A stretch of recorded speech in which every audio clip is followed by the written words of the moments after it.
Alright, in this second tutorial for the house, we're going to go ahead and we're going to apply textures on it. Now, in order to get textures, you're going to need materials. I've already brought in my 4 different textures for my house. I have a brick, kind of concrete, I have a tiling wood, and then I have a tiling wood floor. So I'm going to need to bring over a standard material for each one of these. I'm just going to click and drag diffuse color. If I make the material swatch bigger, you can see that. If I double click, I can give it a name. I can call this brick. And for each one of these, I'm going to need to bring over a material and plug it in. Double click, call that cement. You can see it on there. I'm going to click on the little minus to keep my scene a little bit more organized. If you have it shrunk down like that, you could drag it over and you'll see it pops out. You can just say diffuse color right there. I'm going to call this tiling wood. Double click to make that sphere bigger. Bring over one more. Double click. Get a little bit smaller, drag this in. Double click, I'm going to call this wood floor. Alright. Now, in order to get more than one material on an object, you need a special node, and that's a multi-sub-object material. I'm going to double click on that. I'm going to set the number of materials to 1 because or to 4 because I have 4 materials here. And then in the same way I plug the map into the material, I need to plug the material into the multi-sub-object. And I go through and I plug each one of these in. You can see as I plug them in, it's filling in the different materials on the sphere. To keep my scene organized, I can right click here and say Layout Children. I'll organize them. Then I can come over, select everything in my scene, and then just right click and assign material to selection. Now, if I was to render by hitting the teapot, it says I don't have any UV mapping coordinates. So we gotta get UV mapping coordinates. So I'm just gonna right click here and say show realistic material on each one of these. You know that they are all assigned and that they're all assigned through the multi-sub object because it's got the little white bar around it with the little hash marks. If everything just had one material assigned, like say I just assigned the wood, that would be the only one that would have those little hash marks. You want to make sure you assign the multi-sub-object material. Alright, we'll move this over to the side here so we can kind of see that multi-sub. So now I'm going to go through and start making material assignments. So like up here, the profile gizmo, I'm going to turn on the generate mapping coordinates is already turned on, and I'm just going to go ahead and put an edit poly on it. Go into element and click, and then I want to assign the cement. So I'm going to put ID 2. Just go to top level. This guy, same thing. I'm going to put an edit poly. Go to element, assign that ID 2. And then I'm going to select my windows, and those I want to put my tiling wood on. So I'll select one of those. And I'm assigning these by going through. I'm collapsing rollouts until I get to my Polygon material IDs, and that's ID 3 for the wood. Now that works for all of the small windows. I just need to get the bigger ones now. Grab those, and those will be all ID 3. And I just need to select my door frame, and he's going to be ID 3 as well. Now my house, he's going to be a little bit trickier. I'm going to go into element, select him, and just do hide unselected. So for him, I'm going to give him ID 1 primarily. And then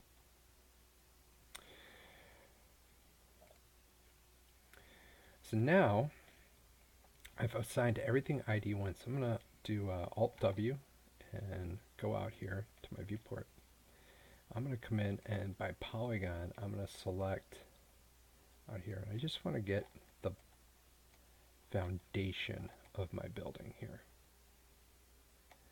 I don't want to get those anything higher up. See a little red there? I think that's the inside I do F3, I can orbit around and make sure, yep, I have just the bottom. And that, I'm going to assign that cement that I put on the trim. So just put that at 2.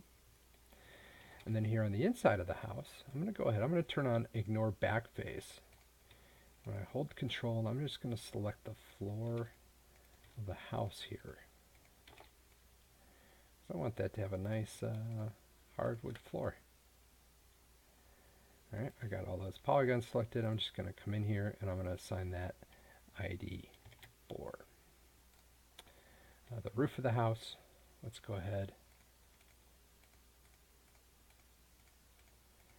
Before we assign it, I'm just going to go wireframe to make sure I don't accidentally have anything extra selected, which I did.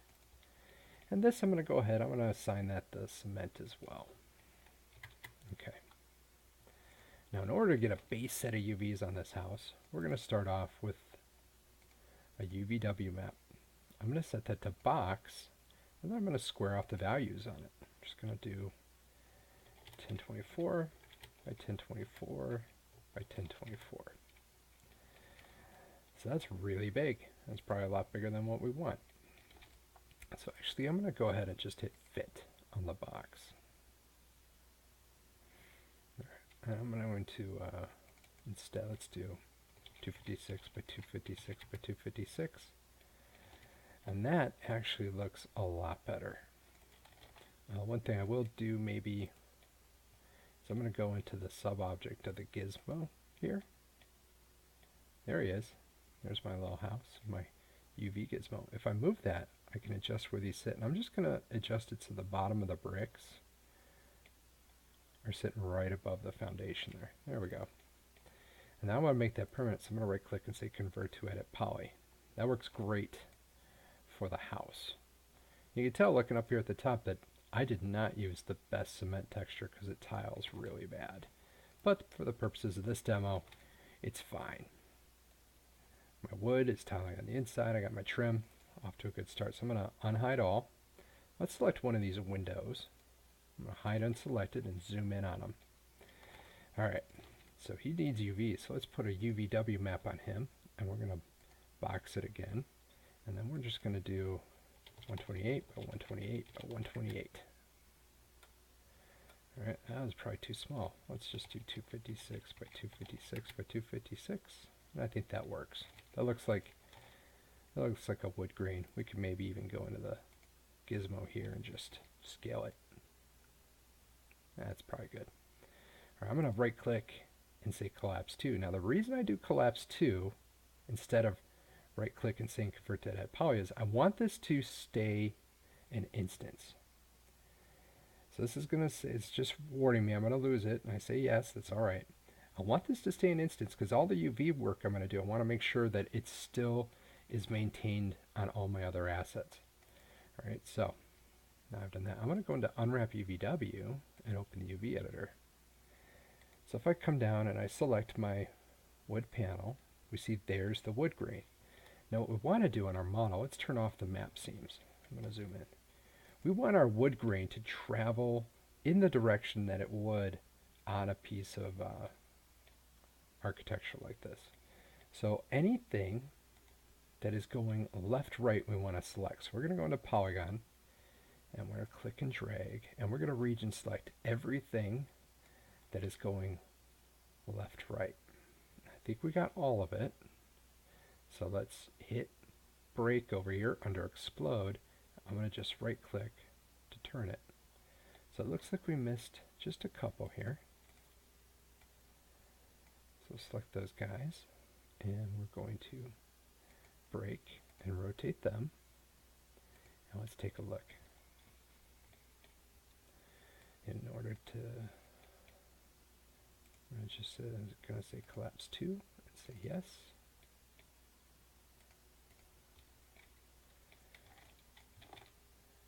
And now you see how the wood grain flows in the direction it should on a window like this. That's a really quick way to just improve the overall quality of your models. It's a subtle attention to detail, but it's an important one.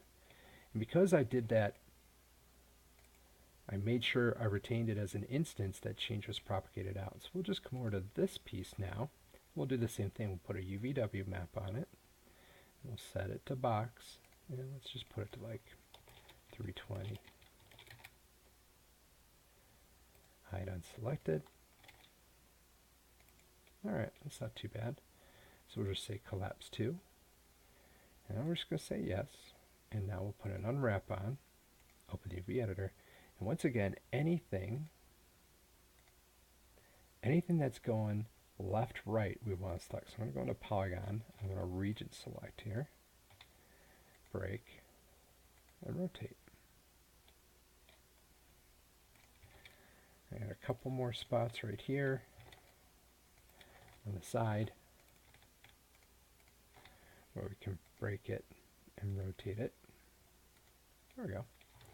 Now if we want to go further with it, it is true that we could go into these, and since this would naturally be made out of one piece of wood, I could come in and select an edge and stitch it together. But we're not going to worry about that. We don't need that much attention to detail on this wood.